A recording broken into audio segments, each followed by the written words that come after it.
Yeah, no, that's a really good point. And with regards to the training, well, obviously when you were coming through Watford there, Rich, and obviously at Brentford, which we'll get onto in a second, how how much different is it now? You were talking about plyometrics, the technicalities.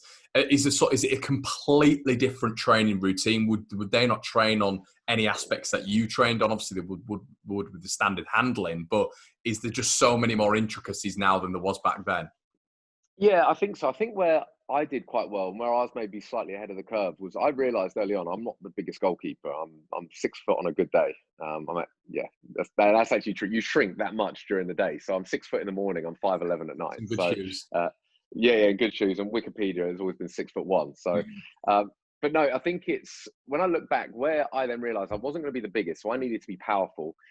Me sort of thinking outside the box, I downloaded a program about how to be a basketball player and what sort of training they did. So then I was doing basketball training at the age of 16, 17, and all of a sudden my spring just increased massively. And I became known as, I was called Zebedee. You know, I was just known for having fantastic spring. And that then I think got me a career. And I think now, though, of course, if you're 6'3", 6'4", and you can do that kind of work, and then you're doing the yoga side of things as well. You've got the flexibility that comes with it, the Pilates even to get the core strength. You're psychologically strong, nutritionally, you're eating the right things, you're sleeping well as doing the basic goalkeeper training. So you've got your standard technique, but you're always increasing what you're doing, because that's a very basic rule of thumb is improvement comes from stretching your comfort zones. So this was one of the problems of goalkeeper training, I think, previously, is that you go in, you do 20 hands. Well, I catch that every single day, but I'm not improving. So I think a lot of the modern goalkeeper coaches realize they need to continue to up it, stretch comfort zones, and work on every different aspect of the game, as well as studying the game. So in the afternoons, that might be taking the goalkeepers, watching footage of goalkeepers and doing like a classroom session. So I think whereas when I first went to Watford, I always remember it, we'd turn up at 10 o'clock, start training at 10:30, done at 11:30, lunch and home by 12. You know, that was it when I first started as a pro. That's not the case anymore. You're getting in, you're still not doing a 9 to 5, don't get me wrong, but you're doing your prehab, you're doing a lot of work before training in the gym, you're then doing your training, you've got your ice baths, you're getting your massage, whatever else you need to make sure the body is where it needs to be. The lunch is not just beans on toast, which it genuinely was for my first couple of years, beans on toast every day. It's now you've got chefs at every different Premier League team in order to make sure they're eating the right things. Then in the afternoon, it might be your analysis, your classroom session, your gym work. And then when you get home, it's the realization that you can't be the likes of a George Best or a Paul Merson or whoever else it was back in the day that was known for the sort of drinking culture. Now, if you try to do that, I think you'll be lucky to have a long-term career, because I think the professional footballer now, the modern professional footballer, so elite, such a high level, that really to give yourself the best possible chance, you've got to be ticking all the boxes that are within your control and making sure, don't get me wrong, you want to have a life and you want to go out from time to time, but that needs to be quite rare now, I think, if you want to make it to the absolute top. Yeah, no, I think that's that. Yeah, you can see that straight away. I mean, how far do you think? Obviously, we talk about players like the complete athletes and the elite level. And I think Cristiano Ronaldo brought that into the modern game. Really, he was sort of the first where you thought, "Wow, I mean, this guy can robotically train himself into a world class athlete and improve himself really to a different trajectory that we've never seen before." Can goalkeepers go longer now? Do you think there's going to be a period where we're seeing, players like Edison, Allison getting to ages of 40, 41? Yeah, I think so. I was lucky to work with Brad Friedel at Blackburn, and Brad went on till he was 42, and he did yoga every day. That was kind of his secret. And I think what needs to happen is something I didn't do, because I retired at 32 and I had every injury going, literally every injury going. But what I didn't do is I never balanced things out. So I'd go and work hard. I'd do my plyometrics. I'd do my heavy weights. I'd really work the body, but I never balanced it out.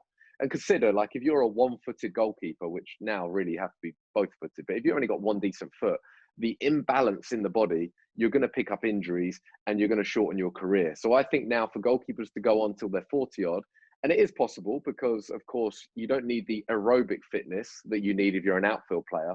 You need to make sure you're balancing things out. You need to prioritize things like yoga or something that's going to make sure the body stays in a good condition at all times. I think the thing that gets to you as you get older is, for a start, you get more experience, which is a positive. You see the game better, your communication's better. Where you start to struggle is suddenly kicking becomes a little bit less. Your distance just decreases because your power isn't maybe what it was when you were 20. So that's something that goes reactions as well. Like naturally your eyesight might get a little bit worse as you get a little bit older, and your reactions become a little bit slower. So that's what kills a goalkeeper as you get older. Because other than that, there's a lot more positives and negatives to getting older as a goalkeeper, because you understand the game more. The more games you play, the more knowledge you have. You see things that other people don't see. But then when you start to fail is where power is impacted and your actions are impacted.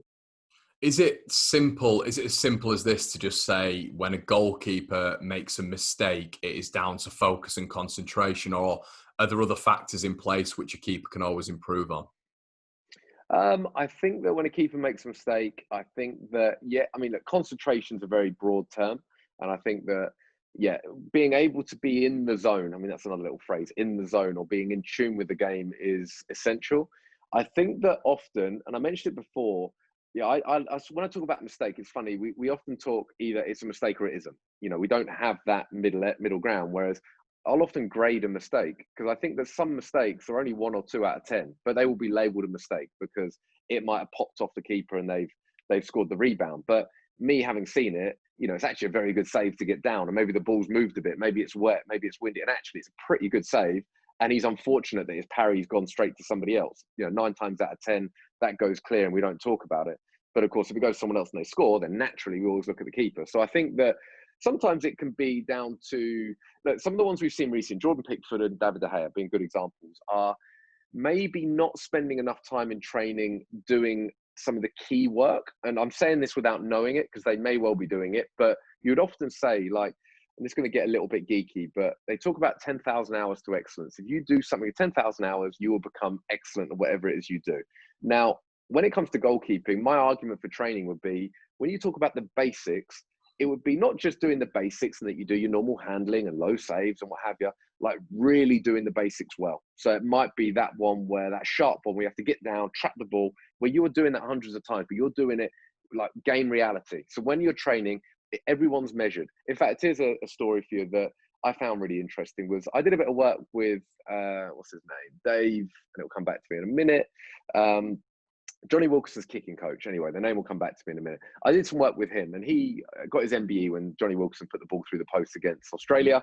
Now, his title, it wasn't a rugby kicking coach. He was a performance coach. He went from working with Johnny Wilkinson to working with Luke Donald. Luke Donald then went from 60 odd in the world to number 1 in the world. And basically all he did was that when Luke Donald trained, everything he did was measured. It wasn't one where you go down the driving range, you just go through the motions.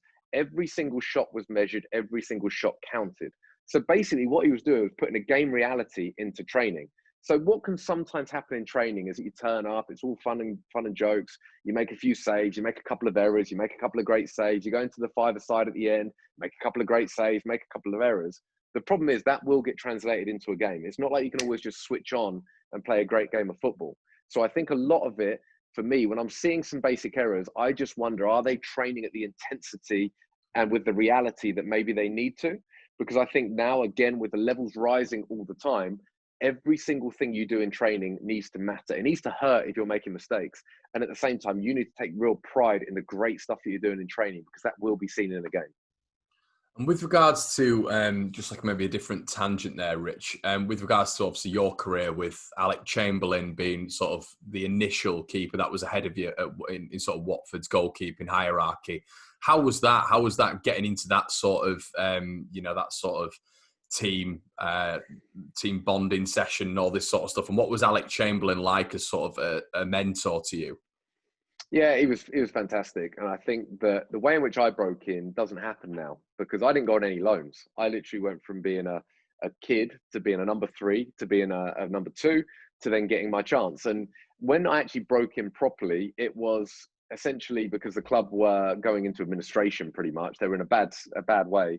They didn't have the money to bring a goalkeeper in. So I'm sat on the bench. Alec Chamberlain gets injured the day before the first game of the season. I'm thrown in. Thankfully, I do all right. I have 2 or 3 decent games. I keep my place. And before I know it, I play 30 games in the championship.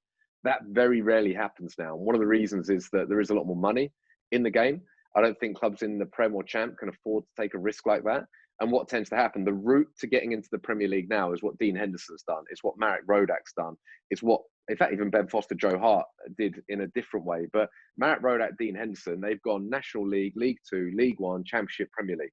That's what you do now. If you join a top club, you get fantastic coaching, fantastic environment. Then as soon as you can, ideally 17, 18 years old, you get a loan to the National League. You get a loan to League Two. Because the difference for a goalkeeper is that whereas you wouldn't send an upcoming Lionel Messi to the Conference South because he's going to struggle in that environment. However, for a goalkeeper, I would argue the lower down you go, the harder it is. You're dealing with different elements that you wouldn't deal with when you're playing in massive stadiums. You're dealing with a pitch that isn't carpet. You've got players in front of you that aren't necessarily as good. You're having crosses put into the box or you're getting smashed when you're coming to catch them.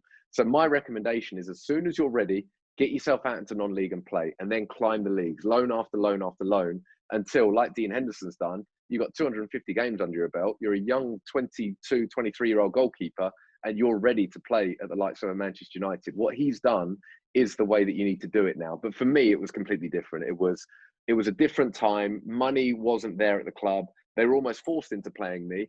But the beauty of what happened to me, and I wish this happened more now, is that it's funny. You go from being a kid, no one really sees you as being a first-class goalkeeper, to suddenly within a month or two, you play a handful of games, you're suddenly valued as an expensive goalkeeper, and you've got Premier League clubs looking at you. It's happened to Martinez. No one knew who Martinez was 2 months ago. All of a sudden, he's thrown in, plays a few good games, and now Arsenal don't need a keeper anymore. Like, he's always been that keeper. He was that keeper for Reading last season when he did very well for them. But people have a different belief about you as soon as you do it at that level. And yeah, it's funny how quickly things change. So I wish in a way it was like it was when I came through. But now my advice to young keepers is do what a Dean Henderson, Marek Rodak have done. Yeah, that just makes complete sense. Yeah, just to be able to get to that next level, you have to sort of earn your stripes sort of thing in the lower leagues. But with regards to your breaking, was that the 2004-2005 season really when Watford sort of got to the semi-finals of the League Cup? Yeah, it was. So I only played 4 games, and actually it was because of that run. So Alec Chamberlain, before the quarterfinal, semi-final, they rested him, and that was why I made my debut. And yeah, amazing, like amazing. When I look back, it's funny because I was with Watford since the age of 10, 11. So for years, you're always wondering, what must it be like to play a game? What must it be like? And then all of a sudden, I always remember it. Pre-match, the story goes, and this is true, and it's different now. We had a game on the Saturday, we lost. And Neil Ardley, who was obviously he's manager of Notts County now, Neil Ardley been manager of a few different clubs. He says to me after the game, and I was just a young pro, and he's one of the experienced pros. Like, Rich, come on, we're going out. So I was like, fine. We ended up having a massive, massive night out. So on the Sunday, I'm still in bits. On the Monday, I'm still in bits. Anyway, it comes to the game on the Tuesday, and I get pulled at pre-match meal by the manager to say, yeah, you're making your debut. Straight away, first thing that comes into my mind is like, I'm still a little bit hungover from the Saturday. Like it was, but that was it. It was all of a sudden. And I remember just getting instantly really, really nervous because it's like 4:30 on a Tuesday night or Tuesday afternoon, the game at 7:45. But I quite liked the fact they only told me at pre-match. So I didn't get the chance to get too nervous. And yeah, it was just one where suddenly you're out there and suddenly there's a load of people watching you. 12,000 people, I think it was that night, watching you. And it's just a bizarre feeling that you're actually doing everything that you've done before, but you're doing it in this big environment. Thankfully, I had a couple of real lucky moments in that game, but thankfully it went my way and I ended up playing 4 games that season. I was injured the entire following season, but then it was the season after that I started the season, and like I said, a bit of luck again, and thankfully built a bit of a name for myself at Watford. So with the 2005-2006 season as well, when you eventually beat Leeds United in the final 3-0, where I was there, which was fantastic. Watford had a very, very good season. Obviously, the likes of Ashley Young, Hamed Bouatsa, some incredible players in that side. Was it sort of difficult for you because it was Ben Foster, wasn't it, who was sort of brought in that season, and were you really solidly featured throughout that 5-6 season? No, so that's when I went on loan to Blackburn. So I went on loan for the entire season to Blackburn, and so it was strange because I was going to sign for Blackburn. It was only because Watford got promoted that I didn't sign, because at the end of the season, so Mark Hughes was the manager, and I had a decent season there, but Brad Friedel was never getting injured. And at the time, Blackburn Premier League, Watford Championship. Of course, Watford beat Leeds in that final. I was at the game as well. And for me, what it meant was, without being there the whole season, I think my wage went up 50% or something like that. Now, what that meant was then all of a sudden, I was, so I was buzzing. I bet you weren't, but I was buzzing that day. And then what it meant was we were then in the Premier League. So all of a sudden, this offer from Blackburn, they were still offering me money that I would have been on previously. And I was like, well, no, to be honest, I can get a lot more at Watford, obviously. And then what ended up happening was the move didn't happen because for me, it made more sense to return to Watford and fight for my place. And I didn't get ahead of Ben, but the good thing was that Ben he couldn't play against Man United. So I was given the home game, away game. Plus he got injured. So I ended up getting 11 games in the Premier League that season. And then he left. And then I played the FA Cup semi-final that season as well. And then, of course, he didn't stay after that. So the following season, Mark Poom was brought in. But I was able to establish myself ahead of Mark and played the full season the following season. But no, Ben was a great one for me to learn off. Similar age to me and obviously still going on now, which is incredible. But just the way in which he played the game, I touched on it before. For me, that's the way in which goalkeepers should be played. Plays with a smile, really explosive, powerful, really just enjoys playing games of football. He's got a really good mentality. Yeah, and you've had some very good keepers in your career that you've been sort of, either ahead of or you've played second fiddle to them for periods of time. Simon Moore, Loach, Chamberlain. What is it like when you sort of in that constant competition between two people to get that number one jersey? Yeah, it depends on the situation. So there's probably a few more to add to the list. You've got Ben Hamer, Alex McCarthy, David Button, Marcus Bettinelli. I mean, there's been so many that in different ways it depends on the situation. So for instance, when I went to Fulham at the end of my career, I was more than happy to be a number 3. Whereas when I'm getting dropped at Watford for Mark Poom at the time, I felt it was unfair. So I'm, seeing the manager and making my feelings known. I think it just depends on the situation. I think, and there's times as well when you could be quite honest. So David Button got ahead of me at Brentford. To be honest, he was fantastic. And people probably don't know a lot about David Button, but my God, his distribution's a joke. 6'5", athletic, agile, springy. I'm like, okay, do you know what? I can't really compete with this guy. Ben Foster, I can't really compete with this guy. So there's an element of reality and realism, I guess. And no, I probably wasn't. And this is where I give advice now to a lot of the lads I work with. I probably wasn't forceful enough during my career. I sat on the bench too often. I still got a couple hundred games, which was fine. But realistically, or looking back now, the advice I would give my goalkeepers is probably very different to how I approached it. Yeah, no, definitely. And it's a completely different game, obviously, now, isn't it, with regards to goalkeepers and the union. And did you ever feel that there was a time at Watford where you solidified yourself in the first team? I feel if I was to look back at your career, it was probably when Watford, obviously, they went up, then they got relegated. And it was that season afterwards where I think you made something like 41 appearances. Yeah, that was the season. And that, unfortunately, when I look back, that was where I was captain for a number of games that season and had probably my best season in terms of consistency. But this is the life of a goalkeeper. Like, we end up making the playoffs, and in the semi-final, I made a mistake against Hull City, who ended up getting promoted. But I made the mistake, which effectively cost us. So I went from being on the verge of signing a new contract, which would have been, financially probably could have set me up for a long time, and what was a very, very good season had the most bitter ending and probably taught me more life lessons than anything else, because suddenly the game's finished, the season's finished. I've got the fans hating me. Even the drive home from Hull, I'll never remember. That's what I'll always remember, was just horrendous. I'm sat there on my own, I felt like, and no one wants to talk to you. And it's just like, you've cost the team. Then all of a sudden the next day I hear that Watford are letting go members of staff because they can't afford to keep them anymore. And you feel like responsible for it, because even though 40 games of the 41 I played were very, very good, and I was responsible for us probably, 10, 15 points that season, but it finished in the manner it did, I struggled. Like, psychologically, I really struggled. I came back the next season and, to be honest, I didn't want to play football anymore. It got to me that much. So, yeah, that's where you look at defining points where I look back at it now and I look at it with some form of positivity, because it led me down paths which have made me a different human being and made me a lot stronger. But at the same time, had things gone slightly differently, I could have been a Premier League goalkeeper starting the next season on a huge contract and everything else. And these are the kind of bits where I think there'll always be an element of luck, not just in goalkeeping, but in life. There'll always be an element of luck, though, when it comes to goalkeeping. And that, for me, was where it went against me. But at the same time, I mentioned my debut. I had one that went through my hands on my debut that just went over the bar. And there was another lad that made his debut that same game. Didn't go so well for him, never played for the club again. So I think it's very easy to look at things that don't go your way. But at the same time, yeah, my career could have been over before it started had my debut not gone my way. And in the end, we're always going to have some bad moments. For me, that was probably my lowest point of my career, but also the biggest learning that I took from anything that's happened. Adi Boothroyd, what was he like? Ups and downs with AD. I mean, overall, I think AD, and I see him now, I shake his hand, we get on well, and he invited me to his 40th birthday. So, we were on pretty good terms. Obviously, Leeds United beforehand. It was ups and downs, because when I first went here, and he was very honest, and I appreciated this. He said that he wanted a goalkeeper that was 6'4" and could kick it 70 yards. Well, I'm 5'11", I chipped it to the halfway line. So I wasn't his type of goalkeeper. And the way in which Watford played at the time was very direct, and it didn't really suit who I was. But I look back now, I played more games for Eddie Boothroyd than any other manager. So credit to him. He gave me a second chance. We had an interesting relationship, like I say, ups and downs. Didn't finish brilliantly because, to be honest, I mentioned that mistake I made.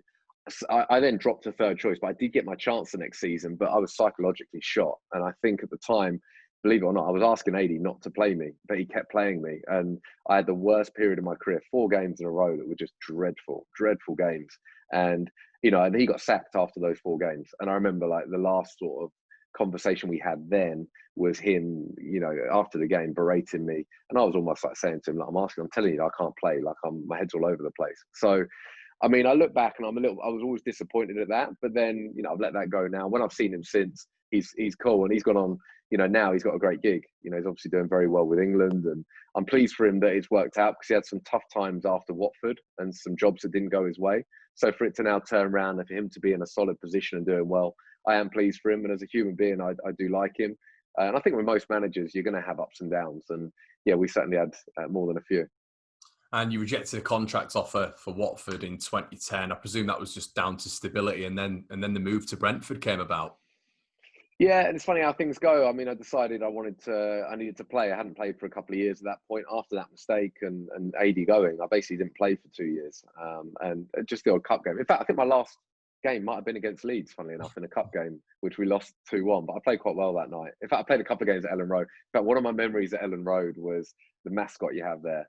And he, let's just say that he got the better of me that night. The mascot did, and yeah, I'll never forget that. And actually made it. It went viral as well on YouTube. I remember it might even be out there somewhere. You'll have to have a look for it. But he made me look a bit silly that night, the mascot. But no, then I moved to Brentford. It was just basically I was looking at my career, and I played 100 games at that point. I thought, look, I'm probably not seeing a breakthrough anytime soon. The contract that Watford offered was a slight reduction, which I wasn't overly happy with.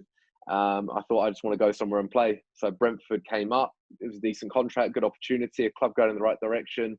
And at first, I regretted making the move because I went there and I had a bit of a falling out with the manager and I didn't start the season. But eventually won my place back that season, and I've got a lot of fond memories of being at Brentford. So I'm glad I made the move. And also, sod's law, within 2 or 3 games, Scott Loach gets dropped and I probably would have had a chance at Watford. But again, the luck of and the decisions that you make. And this is where a lot of the advice I offer to goalkeepers now is based on a lot of these experiences, the good, the bad. But the truth is, more often than not, you can't necessarily control where it goes. But no, I'm glad I signed for Brentford. Got player of the season that first season, had a few decent years there. Had my injuries, which didn't help, but it was a really enjoyable time. And is this true? In a season, the Bees won 4 penalty shootouts, and you were part of all of them. Is that correct? Yeah, and I ended up, that's that first season, because it was the most bizarre season where what did I have? I got dropped. I ended up being third choice. I ended up playing in several cup games. Would be Everton in the cup, full strength Everton team with David Moyes manager, and I'm probably my best game of my life. Penalty shootout win against Everton, Stevenage, Leyton Orient. There was another one as well. Then eventually lose to Birmingham in the cup, who go on to win the cup. I had a load of clean sheets that season. The manager then gets sacked. Then I dislocate my shoulder a week before a Wembley final. So there were just so many things that happened in one season. So I ended up writing a book about it and using it as a bit of a platform to talk about the psychological side of goalkeeping, which ended up thankfully got some nice reviews. In fact, I can plug it here. Here you go. Amazon, graduation, life lessons of a footballer, and it did great. And do you know what? Even 10 years on now, and it's still. I got my royalty through the other day, and it still sells a copy every 2 days, which I think is phenomenal. I don't know how that's even happening, but it seems to be the kind of book that people keep recommending to other goalkeepers and other friends, and it's done quite well. But yeah, it was just the most extraordinary season. How every game seemingly went to a penalty shootout, and I say in one game, then the last penalty shootout, we played Charlton it might be in the semi-final to make the final, and I saved 3 in a row, and I made the Soccer AM Techers of the week, whatever it was. So that was probably my finest moment in football, I think. What's the mindset like for a goalkeeper when you're going into a penalty shootout? Because it's probably the biggest scenario in a football match where everybody is looking at the 2 men on the pitch. Yeah, I loved it because I guess I was good at it. Like I felt that for me, it was a real battle of firstly the mindset side of things. Can you read what they're about to do? Can you see the little cues? What's their run up like? Where have they placed the football? Have they glanced in either side? What type of player are they? So because I was always quite analytical, I always felt quite confident because I'd weigh up all these things very quickly, make my decision, and I think I really geeky that I know this, but I saved 19 penalties. You know, bearing in mind I only played like 200 games, it was quite a good record. So I was always quite confident, and I gained a bit of a reputation because of that. So I loved it. You know, I always felt like this is my opportunity to be a hero. And going back to it as goalkeepers, you have very little opportunity to guarantee being a hero. One of the things I dislike about the FA, they've got their handbook, and it's fantastic. But one of the things they talk about is like good goalkeepers make big saves. And I disagree with it because I think that as a goalkeeper, you can't control when you're going to make your great saves. In a perfect world, you'd make it when you're 1-0 up in the last minute, you'd make a match-defining save, a match-winning save. But the truth is, you can't. All you can do is do your job, and at times that means you'll be the hero. Whereas a penalty shootout, that's your chance. Probably your one chance where you know that if you win the penalty shootout, even if you make one save, they're still running over and they're crowding you, your teammates. You know, and that's for goalkeepers. You get very few opportunities to be the hero, but that's certainly one.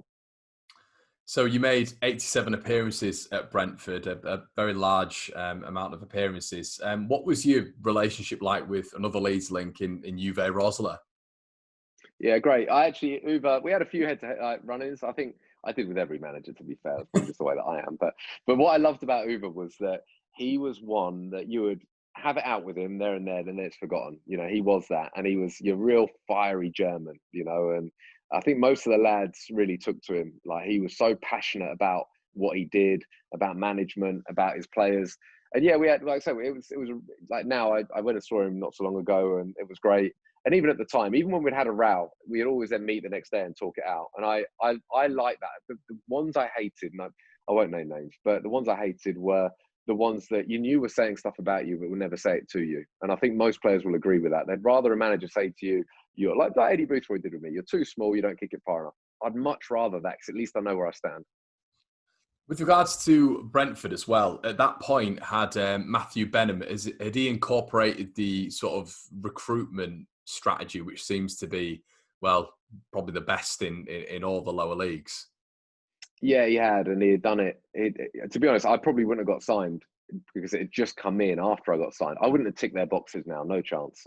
But I saw it happen in the first season. So the transition from Andy Scott as a manager to Uwe Rosler and then Mark Warburton, and the style of play I saw changed quite significantly over the first couple of years, which I actually didn't like. And the reason being is, we talk about the different goalkeepers. I was still a bit old school in that I kicked it into certain areas. I was good in terms of my intelligence, my spring, my reading of the game, shot stopping, but distribution wasn't a strength. And all of a sudden I'm being asked to then thread it into midfield, play it to fullbacks from goal kicks. And I wasn't really that comfortable doing it. But that was where then the likes of a David Button came in and really suited the way that we played a lot more than I did. But yeah, I really saw the transition of how we played, and of course the success that Brentford are having, and really should have got promoted this season, really. But we're seeing that from being League Two when he first took them over to where they are now. I've got nothing but positivity about Matthew Benham. Yeah, brilliant. Well, Rich, that's it, mate. That's really, really insightful. I've really enjoyed it. Is there any? Do you want to plug your Twitter or your book or anything like that again? Everything. Twitter is @DickieLee, and I think my Instagram I do a lot of goalkeeping advice, which is @RichardLeeGK. And if there's any prospective goalkeepers who are watching this as well, is there any way they can sort of get in touch with you or anything like that? Yeah, do you know what? Instagram's probably the best way, because I've got a few different things I do in the goalkeeping world. We do our podcast. We've got a lot of stuff that goes out on, like, doing analysis of all the games and stuff like that. The easiest way is just to follow me on Instagram. Yeah, so Richard Lee GK, follow me there, and I give a lot of information as to what we do and how they can get involved as well. Certainly when it comes to the goalkeeping analysis side of things, we've got a really popular Twitter, which is @GKUnion. And that, again, just putting lots of stuff out there, a lot of advice, a lot of different content. So yeah, I'm sure the goalkeeping enthusiasts out there will enjoy that.